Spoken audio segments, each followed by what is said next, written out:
नमस्कार, स्वागत है आप सभी का। आप देख रहे हैं इकोनॉमी टुडे और आपको सीधे लिए चलते हैं वेलिंगटन, जहां पर सेक्रेटरी ईस्ट जयदीप मजूमदार राष्ट्रपति की न्यूजीलैंड यात्रा पर इस वक्त प्रेस कॉन्फ्रेंस को संबोधित कर रहे हैं। And to the Pacific region. This is, of course, her first visit to New Zealand, and she is accompanied here by Minister of State for Minorities, Agriculture and Fisheries, and two members of Parliament. The minister is Mr. Kurian, and the MPs are Mr. Soumitra Khan and Mr. Jugal Kishore.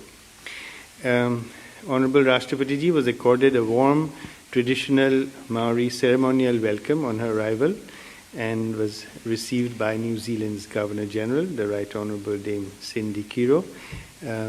She was accorded a royal salute and a guard of honour. She had bilateral discussions with the Governor-General on the range of subjects. Both leaders had a very warm meeting and carried forward their conversation over lunch that the Governor-General, Her Excellency, hosted for the President. They reflected on the similarities in their personal backgrounds and their common passion for education and the social upliftment of the disadvantaged. At the same time, they discussed also about how both India and New Zealand have so many similarities between the two as mature democracies that believe in the rule of law and in multilateralism, and our common interest in the development and climate resilience of the countries of the Pacific. Rashtrapati Ji also extended an invitation to Governor-General Kiro to visit India at an early opportunity. The other meeting today morning was that Deputy Prime Minister and Foreign Minister of New Zealand, His Excellency Mr. Winston Peters, paid a courtesy call on Rashtrapati Ji. The Honourable Minister has been to India recently in March. During the discussions, they discussed several issues relating to trade, culture, sports, defence, and exploring cooperation in traditional medicine. Later today, we will have exchange of instruments or a handing over of instrument of ratification on the International Solar Alliance by New Zealand, and we also hope to exchange an agreement on arrangements for customs cooperation. This will help to strengthen our trade and smoothen customs formalities between the two countries. As you know, Rashtrapati Ji delivered a keynote address at the New Zealand International Education Conference, outlining her vision for educational collaboration and emphasizing the importance of developing cross-border partnerships in education. India is the guest of honor at this year's New Zealand Education Conference, which reflects the significance attached to education in our bilateral relationship. Honorable Rashtrapati Ji also paid floral tributes and homage to the father of the nation at the statue of Mahatma Gandhi in the front lawn of the Wellington railway station. Thereafter, Rashtrapati Ji also placed a wreath and paid her respects at the Pukehu National War Memorial in a moving ceremony. There are, as I said, some more elements of the program outstanding for the rest of the day. One is the call on the President by His Excellency Prime Minister Christopher Luxon, and a banquet that will be hosted, a state banquet that will be hosted by Her Excellency the Right Honourable Dame Cindy Kiro later in the evening. Tomorrow, Honourable Rashtrapati Ji will address the Indian community, the Indian diaspora in Auckland. A banquet that will be hosted, a state banquet that will be hosted by Her Excellency the Right Honourable Dame Cindy Kiro later in the evening. Tomorrow, Honourable Rashtrapati Ji will address the Indian community, the Indian diaspora in Auckland, and the large Indian diaspora is a living bridge between our two countries that further reinforces the strong foundation of our bilateral ties. We will also be opening a Consulate General of India in Auckland soon, and that will further strengthen relations and assist the diaspora. I would like to say that in general this has been a very, very warm, very successful, content-wise, very rich visit, and it marks a new milestone in our bilateral relations. And if you have any questions, I'd be happy to attempt to answer them.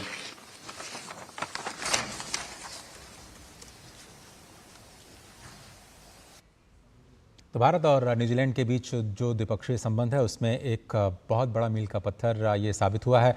राष्ट्रपति जी का दौरा Wellington में वो थी, उन्होंने प्रधानमंत्री से मुलाकात की। इंटरनेशनल सोलर अलायंस का हिस्सा बने न्यूजीलैंड, इसको लेकर के रेटिफिकेशन हो सकता है, ये उम्मीद की जा रही है। साथ ही साथ स्टेट बैंक्वेट आज किया जाएगा और कल भारतीय समुदाय को भी संबोधित करेंगे राष्ट्रपति वहाँ पर। इससे पहले फिजी में भी भारतीय समुदाय को वो संबोधित कर चुके हैं। उसके बाद अपने तीसरे और अंतिम पड़ाव पर ईस्ट तिमोर की यात्रा पर जाएंगे। फिलहाल आगे बढ़ते हैं और देखते हैं इकोनॉमी टुडे में आज कौन सी बड़ी हेडलाइंस हमारी आज की टॉप लाइंस में।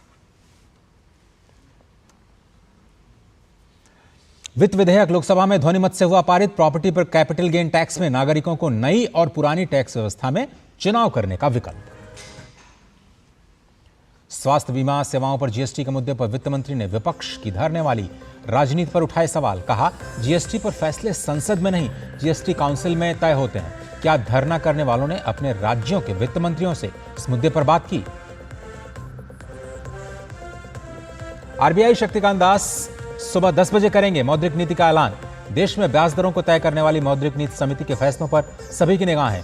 अप्रैल 2023 से मुख्य ब्याज दर 6.5% पर स्थिर है। और भारतीय शेयर बाजार में आज शुरुआती कारोबार में सुस्ती नजर आई। कल सेंसेक्स 875 अंकों की बढ़त लेकर के 79,468 और निफ्टी 305 अंकों की मजबूती के साथ 24,297 के अंक पर बंद।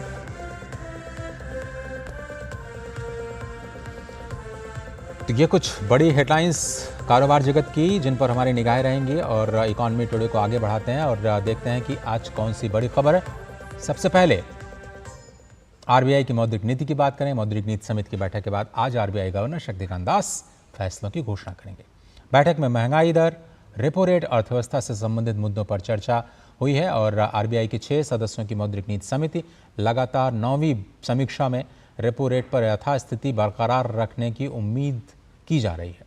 बता दें कि मई 2022 से 2023 के बीच में रेपो दर 250 आधार अंक यानी करीब 2.5% बढ़कर के 6.5% किए जाने के बाद से एमपीसी ने पिछले 8 नीतियों की समीक्षा बैठक में रेपो दर में कोई भी बदलाव नहीं किया है। दरअसल महंगाई को काबू में रखने के लिए रेपो रेट की अहम भूमिका होती है। मौद्रिक नीति समिति की बैठक में देश और दुनिया की आर्थिक स्थिति की समीक्षा की जाती है और महंगाई और विकास दर से जुड़े मुद्दों में सामंजस्य बनाने के लिए जरूरी फैसले लिए जाते हैं।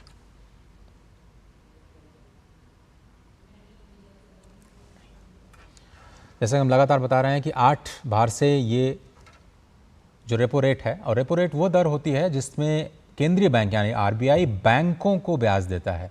आपको पता है कि 6.5% पे अगर बैंकों को पैसे मिलेंगे तो उसमें अपना नेट इंटरेस्ट मार्जिन जोड़ करके जो ब्याज दरें होती हैं जनरल पब्लिक के लिए वो तय होती हैं। अगर रेपो रेट में बढ़ोतरी होती है तो आपके लिए, हमारे लिए, हमारे होम लोन की, पर्सनल लोन की दरें भी बैंकों द्वारा बढ़ाई जा सकती हैं। लेकिन महंगाई को काबू में रखने के लिए रेपो रेट को बढ़ाया जाता है। महंगाई पर थोड़ा सा दबाव दिखा है। लगातार 8 बार से महंगाई दर को ध्यान में रखते हुए जो रेपो रेट है उसको अपरिवर्तित यानी 6.5% पर बरकरार रखा गया है। अब देखना होगा कि 9वीं बार भी क्या ये बरकरार रखा जाता है यानी 6.5% पर ये स्टेबल रहता है। दूसरी बात और भी गौर करने की है कि 7.2% का जो अनुमान विकास दर का लक्ष्य रखा गया था, क्या उसमें भी कोई बदलाव होता है? और साथ ही साथ आगे चल करके गाइडेंस बहुत इंपॉर्टेंट होगा। आरबीआई का आकलन कि मानसून की स्थिति क्या रहने वाली है, महंगाई दर की स्थिति क्या हो सकती है आने वाले क्वार्टर्स में, इस पर भी निगाह रहेंगे। साथ ही साथ वैश्विक आर्थिक स्थिति के मद्देनज़र भारत में आर्थिक दिशा में कौन सी नीतियां में लाने की ज़रूरत है और इस पर लगातार एक बड़ी समीक्षा जो है वो मौद्रिक नीति में होती है। और 10 बजे इसका ऐलान होगा, इसके लिए थोड़ा सा इंतजार। लेकिन आगे बढ़ते हैं। रेल मंत्रालय ने आने वाले समय में रेलवे की अत्याधुनिक सेवाओं और सुविधाओं के इरादे से कवच 4.0 की तैयारियां शुरू कर दी हैं। रेल मंत्रालय ने जानकारी दी कवच 4.0 को लेकर के 17 जुलाई को आरडीएसओ ने इसे अब स्वीकार कर लिया है। रेलवे ने वर्तमान में 10,000 लोकोमोटिव में इसे लगाने का ऑर्डर दिया है। लगभग 9,000 किलोमीटर कवच की स्वीकृति प्रदान की गई है। जो रेलगाड़ियां अब बन करके आएंगी उसमें कवच सिस्टम लगा करके ही उसे उतारा जाएगा। इसके साथ ही जिन रूट्स पर कवच को पहले से इंस्टॉल किया जा चुका है उन्हें कवच 4.0 से अपग्रेड किया जाएगा। कवच 4.0 हर भौगोलिक स्थिति पर काम करने के लिए तैयार है। ये जंगल, रेत, पहाड़ जैसी सभी स्थितियों पर काम करने वाला सिस्टम है। जो अब तक कवच की टेस्टिंग हुई है उसमें 100% सफलता मिली है। कवच रेल यात्री दुर्घटनाओं को रोकने का एक सुरक्षा संबंधी सिस्टम है जिसे भारत में तैयार किया गया है और इसका चौथा वर्जन अब लॉन्च किया जा रहा है। बिम्स्टेक सदस्यों को व्यापार वार्ता के संबंध में सदस्य देशों की प्राथमिकताओं को फिर से जांच करनी चाहिए, इसलिए क्योंकि जो एफटीएज हैं उनको अंतिम रूप दिया जा सके। ये बात कही है केंद्रीय वाणिज्य मंत्री पीयूष गोयल ने, जो कि बिम्स्टेक व्यापार शिखर सम्मेलन को संबोधित कर रहे थे। उन्होंने कहा कि बिम्स्टेक जो मुक्त व्यापार समझौता है उसमें देरी हो रही है, ऐसा क्यों हो रहा है उस पर विचार करने की ज़रूरत है। सदस्यों को ऐसी ठोस सिफारिशें करने की ज़रूरत है जो सभी 7 देशों को स्वीकार हों। उन्होंने व्यापार वार्ता समिति और व्यापार समुदाय से भी जो अंतर क्षेत्रीय व्यापार है और उस निवेश है उसको बढ़ावा देने के लिए, कंपटीशन को बढ़ाने के लिए किस तरह से एक दूसरे को हम प्राथमिकता दे सकते हैं इस पर विचार करने का आह्वान किया है। 7 एशियाई देशों के समूह बिम्स्टेक के व्यापार शिखर सम्मेलन में भारतीय वाणिज्य मंत्री ने बांग्लादेश के घटनाक्रम पर भी चिंता जताई है और सुचारू सत्ता हस्तांतरण की उम्मीद भी जताई।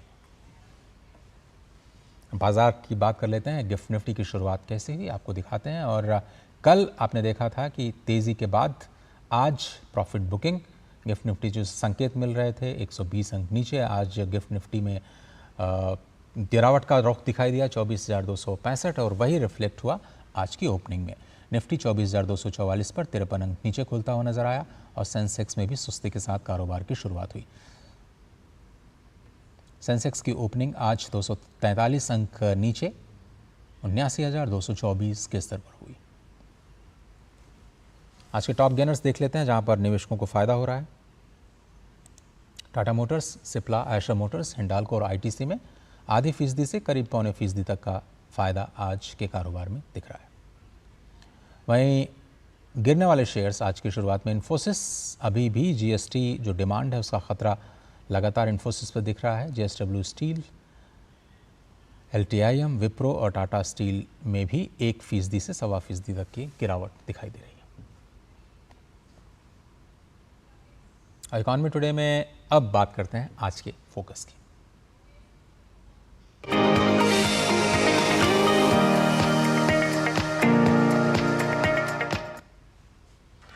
लोकसभा में वित्त विधेयक 2024 को ध्वनिमत से स्वीकृति प्रदान कर दी गई। नया कैपिटल गेन टैक्स पर सरकार ने लोकसभा में संशोधन पेश किया और करदाताओं को नए और पुरानी व्यवस्था में चयन का विकल्प दिया है।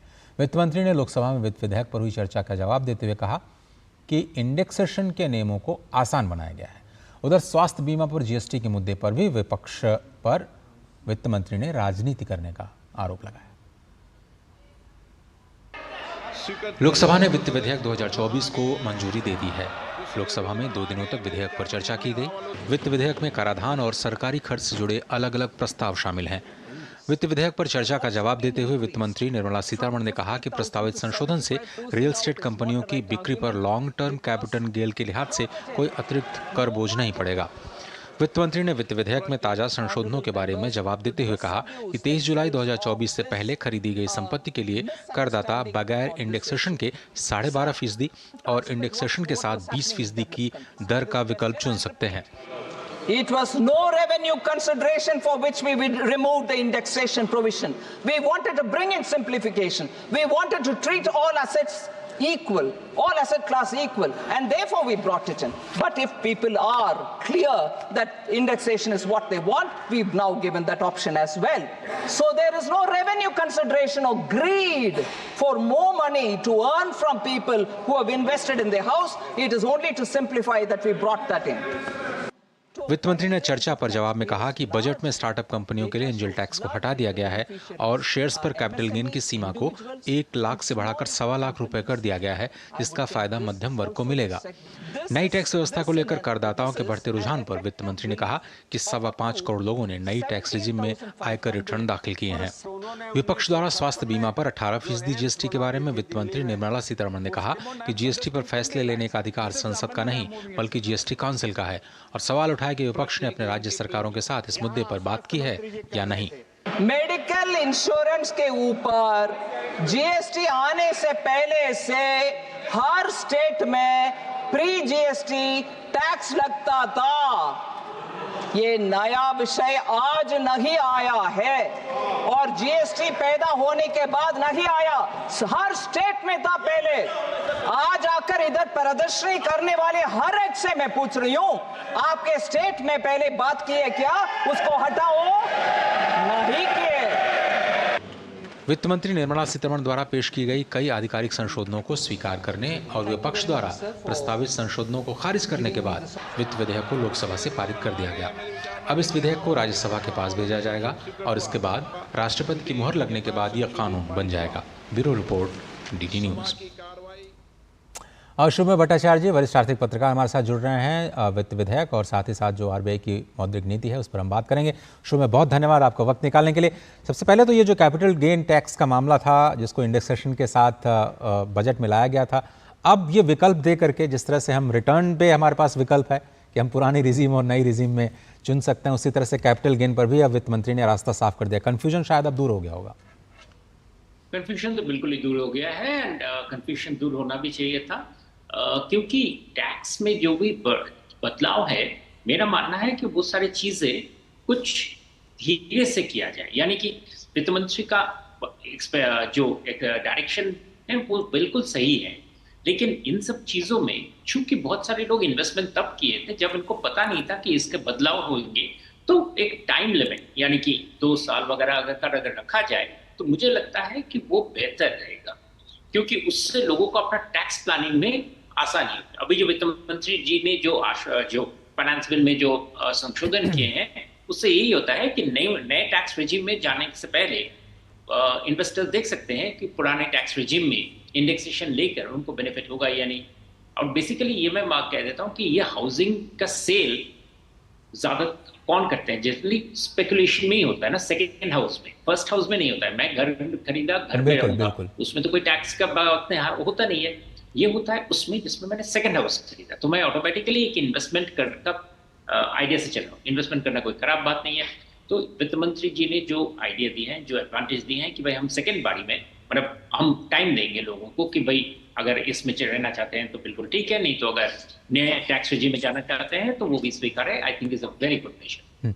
और शुमा जी, जिस तरह से सरकार लगातार ये कह रही है कि हम सिंप्लीफिकेशन की तरफ जाना चाहते हैं, हम हर जो जटिलताएं हैं टैक्स के रास्ते में उसको दूर करना चाहते हैं, ये जो प्रपोजल्स दिए गए हैं और एक हिंट भी दिया गया कि हम कॉम्प्रिहेंसिव रिव्यू भी कर सकते हैं डायरेक्ट टैक्स रिजीम का, आपको लगता है कि हम एक सिंप्लीफाइड डायरेक्ट टैक्स कोड की तरफ आगे बढ़ रहे हैं?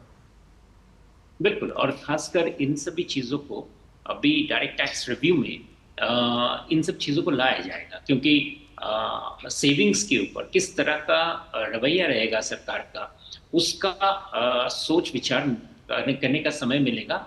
ये डायरेक्ट टैक्स कोड जो आएगा, डायरेक्ट टैक्स कोड के बारे में मैं बता दूं अजय कि ये कई सालों से इसके बारे में चर्चा चल रही है कि जैसे इनडायरेक्ट टैक्स में सिंप्लीफाई करके एक जीएसटी बनाया गया है, उसी तरह डायरेक्ट टैक्स भी एक यूनिफाइड टाइप ऑफ टैक्स होना चाहिए। तो इसमें बेहतर हो, इसमें बेहतर होता है कि भाई ज़्यादातर इन्वेस्टर्स के लिए, इनकम टैक्स पेयर्स के लिए सिस्टम क्लियर रहे और जो बदलाव आएंगे वो ग्रेजुअली आए। तो ये सब बिंदुओं पर डायरेक्ट टैक्स का चर्चा करना है, डायरेक्ट टैक्स रिजीम को जो नया डायरेक्ट टैक्स कोड लाने की जो बात वित्त मंत्री जी ने कही है, वो that's a good idea and अभी ये सारी चीज़ें उनमें लाया जाएगा।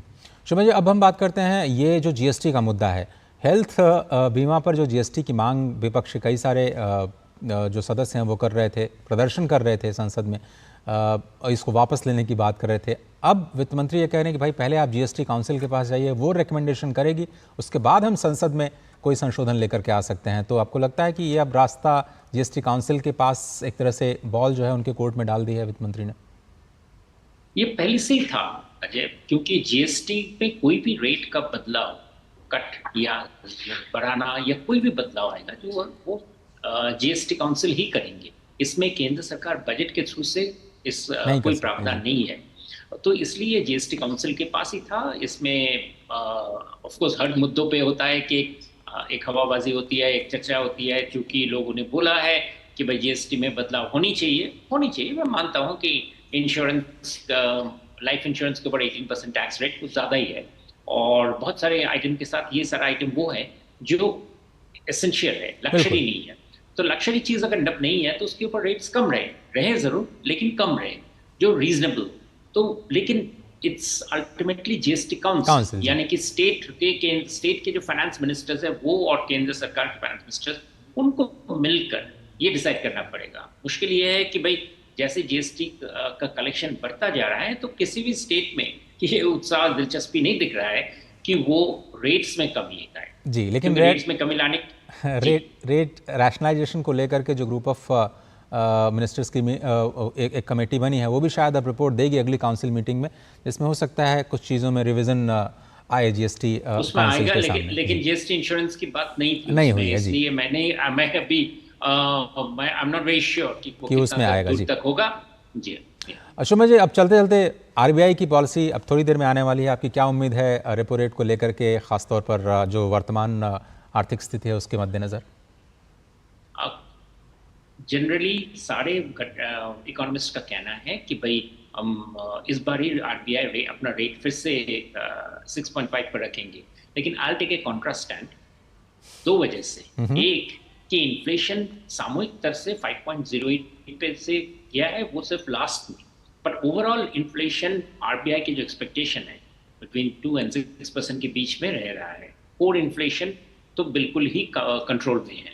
अगर हम इसको अगर देखें और फूड इन्फ्लेशन को ट्रांजिटरी अगर देखें, और आरबीआई के जो एमपीसी के जो मेंबर्स हैं जी, उन्होंने पिछले बार ही रेट को बरकरार रखने का decision by divided majority of 4.4 to 2 में किए थे, यानी कि 4 जनों ने कहा था कट होना नहीं चाहिए, 2 जनों ने कहा था होना चाहिए। मुझे लगता है इस बारी वो नंबर्स तादाद बदलेंगे, खासकर एमपीसी के मेंबर्स के जो स्टेटमेंट्स आए हैं उससे लगता है कि रेट कट का एक माहौल बढ़ रहा है।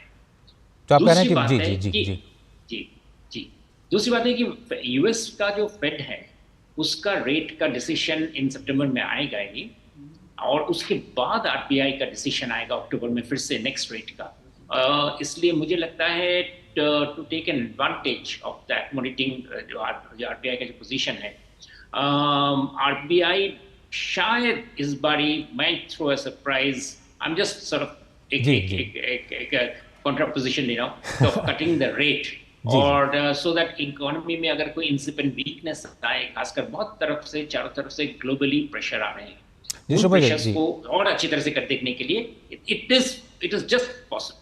शुभ जी, बहुत धन्यवाद। वक्त मेरे पास इतना ही, आपने वक्त निकाला इकोनॉमी टुडे के लिए, बहुत बहुत शुक्रिया आपका जुड़ने के लिए। आगे बढ़ते हैं, और चालू वित्त वर्ष में अगर जुलाई तक देखें तो 2.6 लाख टन प्याज का निर्यात किया गया था। सरकार ने बुधवार को संसद में जानकारी दी है। सरकार ने 4 मई 2024 से प्याज निर्यात के प्रतिबंध को हटा दिया था और 550 मीट्रिक अमेरिकी डॉलर प्रति मीट्रिक टन के न्यूनतम निर्यात मूल्य और 40% के निर्यात शुल्क के साथ इसके निर्यात को अनुमति दी थी। उपभोक्ता मामलों, खाद्य और सार्वजनिक वितरण मंत्रालय के केंद्रीय राज्य मंत्री बीएल वर्मा ने एक लिखित उत्तर में ये जानकारी दी और बताया कि केंद्र ने बफर के लिए किसानों से 4.7 लाख टन की खरीद भी की है।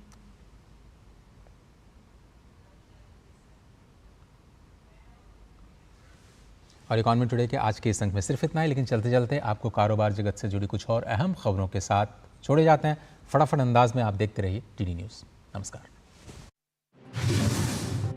अगर आपके आयकर रिटर्न में कोई त्रुटि रह गई है तो उसे निरस्त करने या रिटर्न दाखिल कर सकते हैं। आयकर विभाग ने 31 जुलाई तक बिना किसी शुल्क के रिटर्न दाखिल कर चुके करदाताओं को यह सुविधा दी है। भारतीय दूरसंचार नियामक प्राधिकरण अवांछित कॉल पर अंकुश लगाने के लिए नियमों की समीक्षा करेगा और उन्हें मजबूत बनाएगा। कॉल के माध्यम से घोटाले और धोखाधड़ी की बढ़ती घटनाओं पर कार्रवाई के लिए नियामकों की एक संयुक्त समिति सामूहिक रूप से काम कर रही है। मनरेगा के तहत काम की मांग में जुलाई माह में 2 करोड़ 28 लाख रोजगार दिनों की कमी आई है। अनुमान है कि यह मजबूत आर्थिक गतिविधि के साथ साथ अच्छे मानसून के चलते संभव हुआ है। नेशनल स्टॉक एक्सचेंज ने अपने ट्रेडिंग एक्सेस पॉइंट सॉफ्टवेयर के दुरुपयोग से जुड़े मामले को निपटाने के लिए सेबी के समक्ष नई याचिका दाखिल की है। एनएससी को 28 फरवरी 2023 को इस मामले पर नियामक से कारण बताओ नोटिस मिला था, जिसके जवाब में एनएससी ने सेटलमेंट आवेदन दाखिल किया था। चालू वित्त वर्ष की पहली तिमाही में नेशनल स्टॉक एक्सचेंज के शुद्ध मुनाफे में भारी बढ़ोतरी दर्ज की गई है। इस दौरान एनएससी का शुद्ध मुनाफा सालाना आधार पर 39% बढ़कर 2,567 करोड़ पर पहुंच गया। प्रमुख शेयर बाजार बीएससी का शुद्ध लाभ चालू वित्त वर्ष के अप्रैल जून तिमाही में 3 गुना से अधिक होकर 265 करोड़ रुपए पर पहुंच गया। जियो की देश की कुल डेटा खपत में हिस्सेदारी वित्त वर्ष 2023-24 में बढ़कर लगभग 60% हो गई। रिलायंस इंडस्ट्री लिमिटेड ने वित्त वर्ष 2023-24 में कुल 1,86,440 करोड़ का टैक्स सरकार के खजाने में जमा कराया।